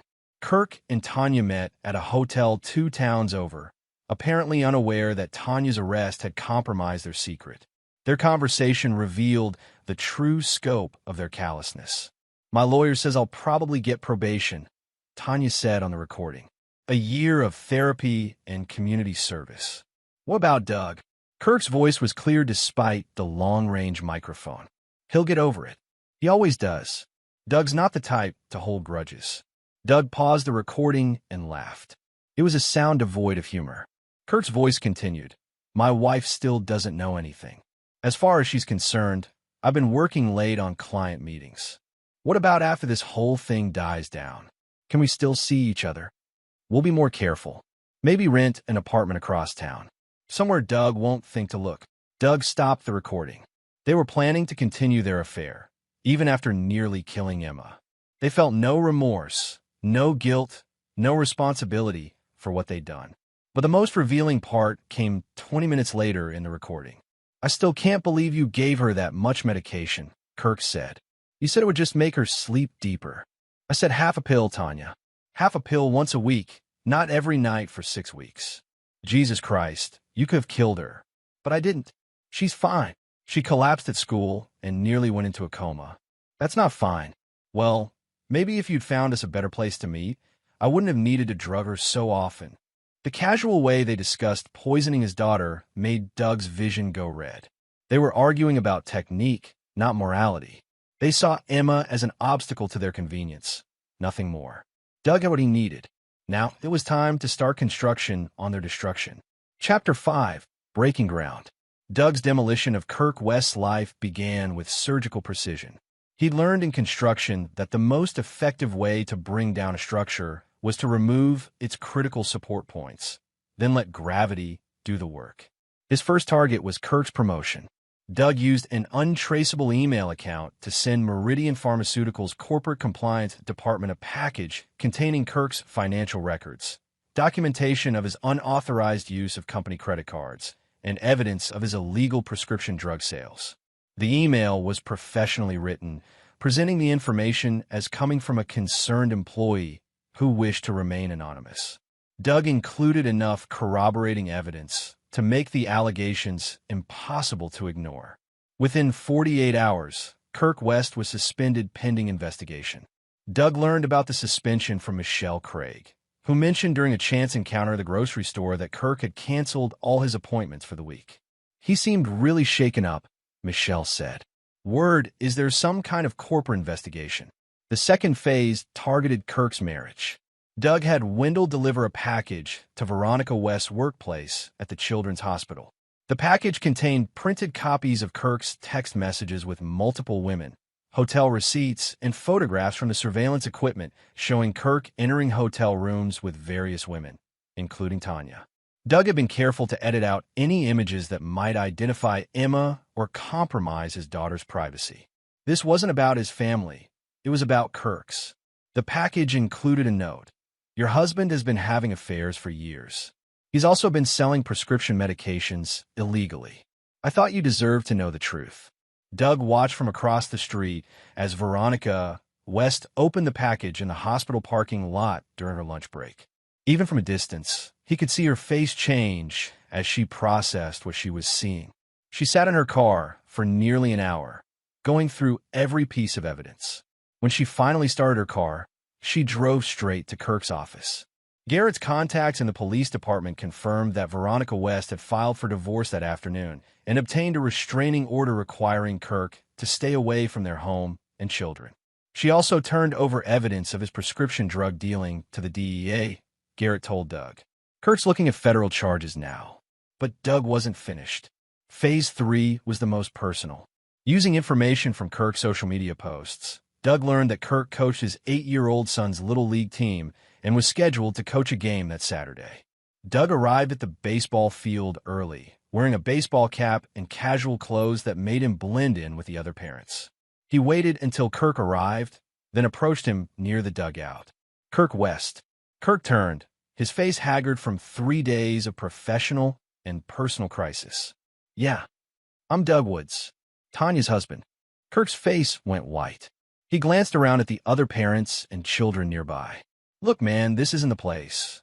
You're right, Doug said quietly. This isn't the place for a man who drugs children to be around kids. I never. You provided the medication. You told my wife how much to give Emma. You turned my daughter into collateral damage for your sick games. Kirk tried to back away, but Doug stepped closer. At 6'3" and 200 pounds of muscle built by 20 years of physical labor, Doug was an intimidating presence. Your life is over, Doug said in a voice only Kirk could hear. Your job is gone. Your wife has left you. Federal agents are going to arrest you for drug dealing. But that's just the beginning. What do you want? Kirk's voice cracked. I want you to understand something. Every day, for the rest of your pathetic life, you're going to remember that you almost killed an innocent child because you couldn't keep your dick in your pants. And every time you think about trying to rebuild your life, I'm going to be there to remind people exactly who you are. Doug pulled out his phone and showed Kirk the screen. It displayed a website, KirkWestTruth.com, featuring Kirk's photo and a detailed timeline of his crimes, complete with court documents, police reports, and surveillance photos. This goes live tonight, Doug said. Search engines, social media, everywhere. Every future employer, every potential romantic partner, every neighbor and every place you try to live will know exactly what kind of man you are. Kirk stared at the phone in horror. You can't do this. This is harassment. I'll sue you. With what money? You're going to be unemployed and paying for lawyers for years. And good luck finding a lawyer who wants to defend a man who helped poison a child. Doug looked around at the baseball field at the children playing and laughing. You know what the best part is? Your own son is going to grow up knowing his father is a child abuser. That's your legacy, Kirk. Kurt's composure finally broke. Please, man, I made a mistake. I'm sorry about Emma. I really am. But my kids don't deserve this. You should have thought about your kids before you started dealing drugs and fucking married women. Doug's voice remained calm, which made his words even more terrifying. You should have thought about Emma before you helped poison her. Doug started to walk away, then turned back. Oh, and Kirk, if you ever contact my wife again, if you ever come within a mile of my daughter, if you even think about trying to rebuild your life in this town, I'll make what's happening to you now look like a vacation. As Doug walked back to his truck, he could hear Kirk's phone buzzing with text messages and calls. The website had gone live automatically, and social media alerts were already spreading the news. By Monday morning, Kirk West's name would be synonymous with child endangerment and prescription drug dealing throughout their community. His coaching position would be terminated, his church membership revoked, and his neighbors would cross the street to avoid him. Doug had been methodical, thorough, and completely legal. Everything he'd revealed was documented fact, obtained through legitimate means. Kirk could sue for harassment, but he'd have to explain in court why being exposed for his actual crimes constituted harassment. Now it was Tanya's turn. Chapter 6: Structural Damage. Tanya's destruction required a more delicate approach. Unlike Kirk, she was still Emma's mother, and Doug needed to be careful not to do anything that might negatively impact his custody case. But that didn't mean she would escape consequences. Doug's first move was financial. As Tanya's husband, he had legal access to their joint accounts and credit cards. Working with Francis Brennan, Doug froze all joint assets pending the divorce proceedings. He also canceled Tanya's credit cards and removed her access to their savings account. She'll have access to funds for necessities through the court, Francis explained. But her shopping sprees and luxury spending are over. Tanya learned about the financial restrictions when her credit card was declined at a boutique clothing store. Doug knew this because Wendell's surveillance equipment had captured her embarrassed and angry phone call from the store parking lot. "You can't do this," she screamed into her phone. "These are my cards too." But Doug could do it, and he had. Tanya was learning that actions had consequences, and her consequences were just beginning. The second phase involved Tanya's workplace. Doug didn't need to lie or manipulate. He simply had to make sure the right people knew the truth. He sent copies of the police reports and court documents to Dr. Marco Stafford, the owner of Riverside Dental Associates. The package included a professionally written letter. "Dr. Stafford, I thought you should be aware of legal proceedings involving your employee, Tanya Woods. Given that she has been charged with child endangerment and drugging a minor, you may want to consider whether she should continue working in a healthcare environment around children." Dr. Stafford fired Tanya within 24 hours. Not only was her criminal case a liability issue, but the revelation that she'd been lying about sick days and using Emma as an excuse made her continued employment impossible. Tanya's third blow came from an unexpected source: her own family. Carrie Lawson had been taking care of Emma during the investigation, and Emma had begun opening up about the months leading up to her collapse. The innocent revelations of a 10-year-old painted a devastating picture of Tanya's negligence. "Mommy used to give me special vitamins to help me sleep better," Emma told Carrie one evening. She said they were just for big girls who needed extra rest. "How often did Mommy give you these vitamins?" Carrie asked gently. "Every night before bed. But sometimes I felt really sleepy during the day too. My teacher asked if I was getting enough sleep, but I told her about the special vitamins and she looked worried." Carrie called Doug immediately. "The school knew something was wrong," she said. Emma's teacher noticed she was unusually drowsy and asked about her sleep schedule. Emma told her about the vitamins months ago. Doug felt his anger reignite. The school had been concerned enough to ask questions, which meant Tanya's drugging of Emma had been noticeable to trained professionals. Yet Tanya had continued the abuse for weeks afterward. Armed with this new information, Doug visited Emma's school and spoke with her teacher, Mrs. Charlotte Rhodes. She confirmed that she'd noticed Emma's excessive drowsiness and had documented her concerns. "I filled out incident reports 3 times, Mrs. Rhodes explained. Emma would fall asleep during lessons, which was very unusual for her. She's normally one of our most energetic students. Did you report this to anyone? I spoke with the school nurse and the principal. We discussed calling child services, but Emma always said she was just tired from staying up late reading. We decided to monitor the situation. Doug obtained copies of the incident reports, which provided additional evidence of Tanya's prolonged abuse. The reports were dated over a 6-week period, corroborating the timeline established by Emma's blood tests. But the most damaging revelation came from Carrie herself.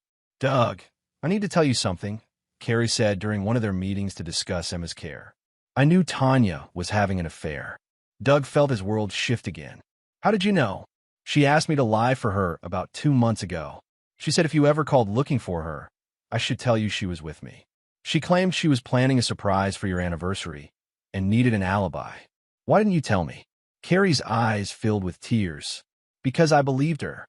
She's my sister, and I thought she was trying to do something nice for you. I had no idea she was drugging Emma." The betrayal ran deeper than Doug had imagined. Not only had Tanya been poisoning their daughter and cheating on their marriage, but she'd manipulated her own family into being accomplices. Carrie had been scheduled to testify as a character witness for Tanya during the custody hearing. Instead, she would now testify about Tanya's manipulation and deception. "I can't support what she's done," Carrie told Doug. "Emma is my niece, and her safety comes first." Tanya made her choices. The final phase of Tanya's demolition was social. Doug didn't need to spread rumors or lies. He simply had to ensure that the truth was widely known. He created a detailed timeline of events and shared it with their mutual friends, neighbors, and acquaintances. The timeline included court documents, medical records, and police reports, all public information that painted an undeniable picture of Tanya's actions. The response was swift and devastating. Friends who had known Tanya for years cut off contact. Neighbors who had previously chatted with her over backyard fences now looked away when she passed. The other mothers at Emma's school refused to acknowledge her presence. Tanya found herself completely isolated, unemployed, and facing criminal charges. She was living in a small apartment across town, subsisting on court-mandated support payments that barely covered her basic needs. But Doug wasn't finished. He had one more devastating blow planned for both Tanya and Kirk, something that would ensure they could never recover from what they'd done. Chapter 7. The Foundation Cracks. 6 weeks after Emma's collapse, Doug received a call that changed everything. Detective Andrews' voice was tense with urgency. "Doug, we need to talk. There's been a development in Emma's case." They met at the police station, where Detective Andrews spread a series of photos across his desk. The images showed prescription bottles, cash, and what appeared to be a drug transaction taking place in a parking lot.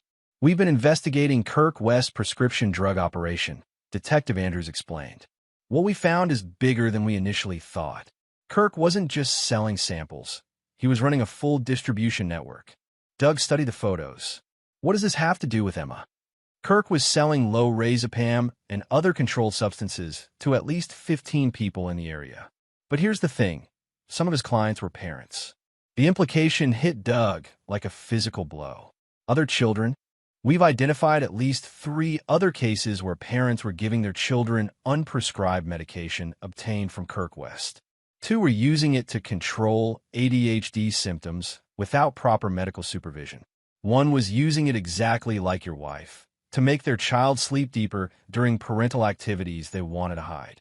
Detective Andrews pulled out another file. The other child who was being drugged for parental convenience? She's 6 years old.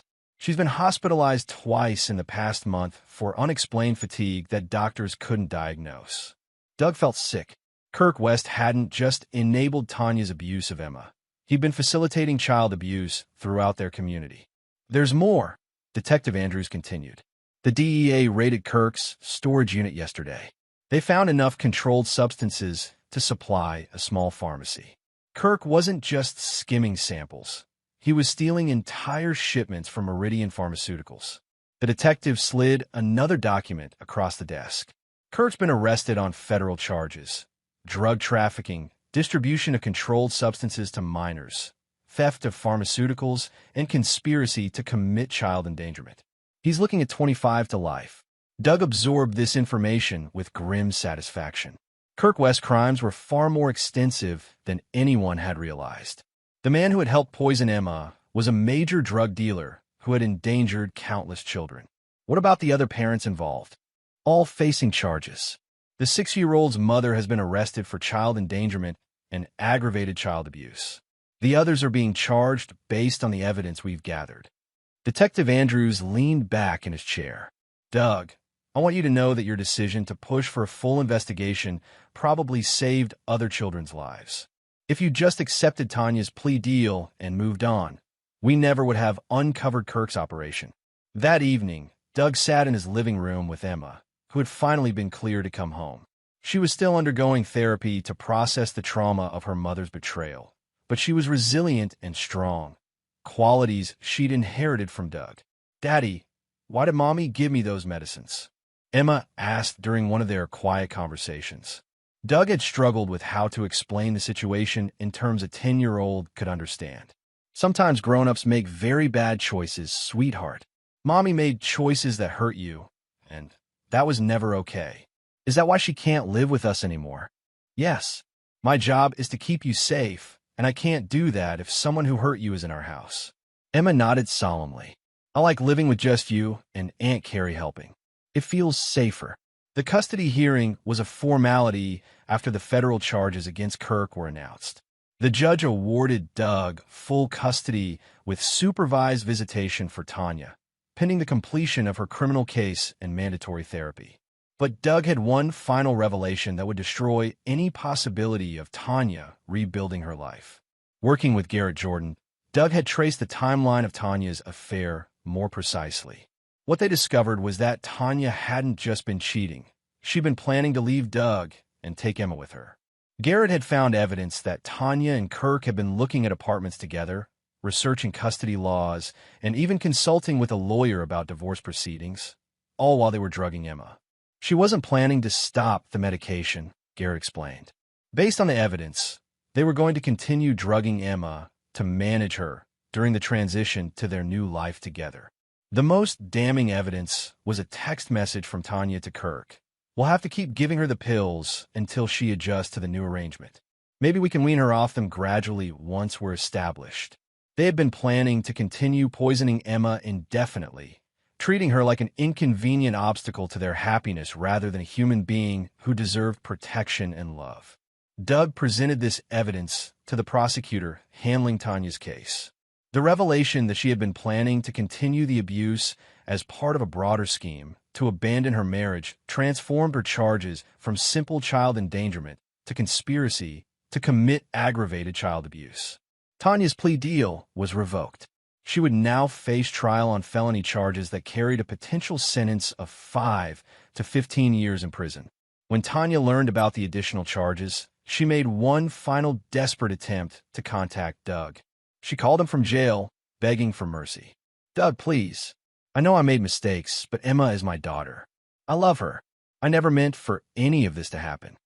Doug's response was cold and final. You stopped being Emma's mother the first time you poisoned her. You're nothing to us now. Please don't let them send me to prison. Emma needs her mother. Emma needs someone who protects her, not someone who hurts her. You had 12 years to be her mother, and you chose to be her abuser instead. Doug, I'm begging you. Save your begging for the judge. You're going to need it. Doug hung up and blocked Tanya's number. He had no interest in her pleas for mercy. She'd shown no mercy to Emma, and she would receive none from him. Chapter 8. Controlled Demolition. The trial began on a crisp October morning, 6 months after Emma's collapse. Doug sat in the gallery wearing his best suit, watching as Tanya was led into the courtroom in handcuffs. She looked smaller than he remembered, diminished by months of incarceration and legal proceedings. Kirk West was scheduled to be tried separately on federal charges, but his case had already made headlines throughout the region. Pharmaceutical REP operated major drug ring, read the newspaper Doug had saved from the morning Kirk's arrest was announced. Tanya's defense attorney, a court-appointed lawyer named Pat Larson, had attempted to negotiate another plea deal, but the prosecutor was no longer interested in leniency. The evidence was overwhelming, and the additional charges related to Tanya's conspiracy with Kirk had eliminated any possibility of mercy. The prosecution's case was methodical and devastating. Dr. Hernandez testified about Emma's condition when she arrived at the hospital, explaining how close Emma had come to a potentially fatal overdose. Detective Andrews presented the timeline of abuse and the evidence of premeditation. Carrie Lawson's testimony was particularly damaging. She explained how Tanya had manipulated her into providing false alibis, and how Emma's innocent revelations had exposed the extent of the abuse. "My sister asked me to lie for her," Carrie said from the witness stand. "She told me it was for a surprise she was planning for Doug. I believed her because I trusted her. I never imagined she was using my lies to cover up the fact that she was drugging my niece." The defense tried to argue that Tanya was a victim of Kirk West's manipulation, portraying her as a naive woman who had been led astray by a sophisticated criminal. But the prosecution's evidence painted a different picture. Text messages between Tanya and Kirk showed that she had been an active participant in planning their affair and had enthusiastically embraced the idea of drugging Emma to facilitate their meetings. In several messages, Tanya had actually suggested increasing Emma's dosage when the child showed signs of waking up too early. The most damning evidence came from the surveillance recordings Wendell had captured. The jury listened in horrified silence as Tanya and Kirk discussed Emma's condition with casual indifference. "She's fine," Tanya's voice echoed through the courtroom. "She's just sleeping better than usual. Maybe if you'd found us a better place to meet, I wouldn't have needed to drug her so often," the recording continued. Doug watched the jury's faces as they processed the casual way Tanya discussed poisoning her daughter. Several jurors were visibly disturbed, and one woman was wiping away tears. When it came time for victim impact statements, Doug took the stand. "Emma is 10 years old," he began, his voice steady despite the emotion underneath. "She should be worried about homework and playground games and which friends to invite to sleepovers. Instead, she's in therapy trying to understand why her mother poisoned her." Doug looked directly at Tanya as he continued. "The defendant stole 6 weeks of my daughter's childhood. She put Emma's life at risk for the sake of sexual gratification. She turned our home into a place where Emma wasn't safe, even in her own bed.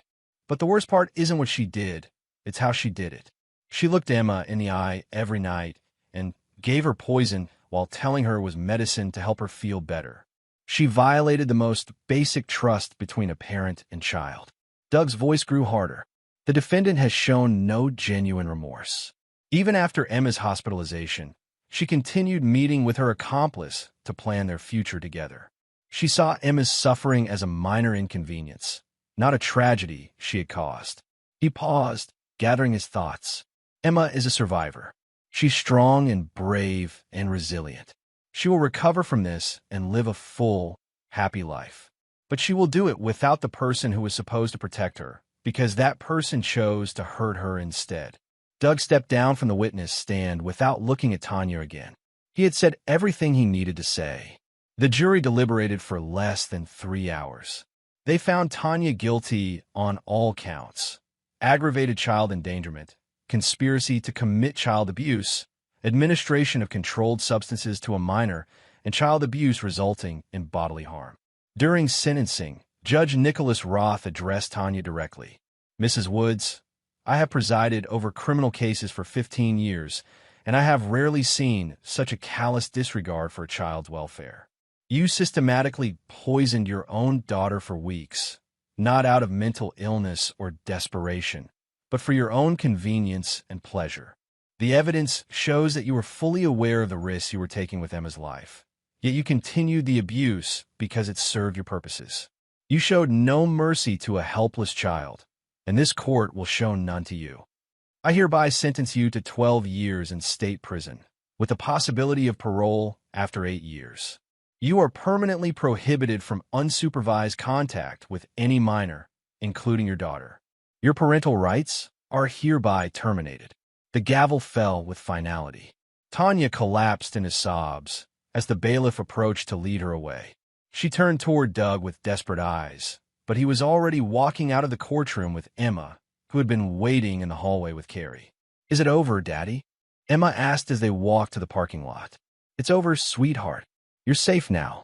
Chapter 9. New Foundations. 2 years later, Doug stood in the backyard of their new house, watching Emma play with their neighbor's children.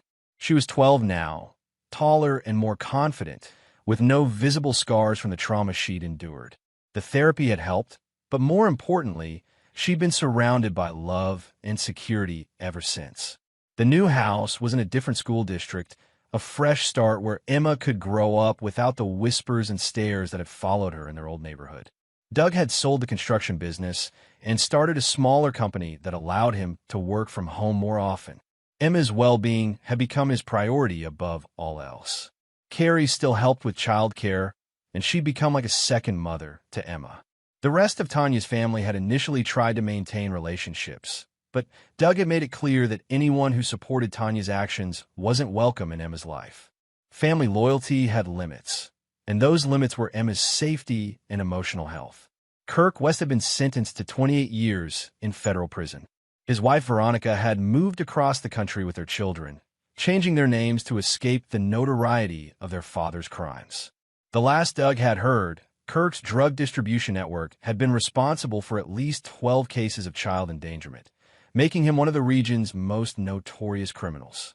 Tanya had served 2 years of her sentence when she'd written to Doug, begging for a chance to see Emma. Doug had thrown the letter away without finishing it. Emma had never asked about her mother, and Doug wasn't going to volunteer information that might upset her healing process. He'd kept detailed records of everything: police reports, medical records, court transcripts, and evidence of Tanya and Kirk's crimes. If Emma ever wanted to know the full truth about what happened, he would share it with her when she was old enough to process it. But that would be Emma's choice, not his. The website exposing Kirk West remained active, updated with news of his conviction and sentencing. Doug occasionally received messages from other parents whose children had been endangered by Kirk's drug operation, thanking him for pursuing justice. The investigation that started with Emma's case had ultimately protected dozens of other children. Doug's phone buzzed with a text from Francis Brennan. Tanya's parole hearing is next month. Thought you should know. Doug deleted the message without replying. Tanya would likely be denied parole. Her crime involved a child, and she'd shown no genuine remorse during her incarceration. Even if she were released, the restraining orders and terminated parental rights meant she could never legally contact Emma. But Doug was prepared regardless. He'd built a new life for himself and Emma based on honesty, security, and unconditional love. Nothing Tanya could do would ever threaten that foundation again. Daddy, come play with us. Emma called from the swing set Doug had installed the previous summer. Doug walked over and pushed Emma's swing, listening to her laughter echo through the afternoon air. This was what mattered.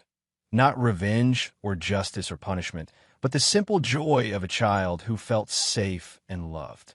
Higher, Daddy. Doug pushed harder, sending Emma soaring toward the sky. She squealed with delight, her face bright with happiness and trust.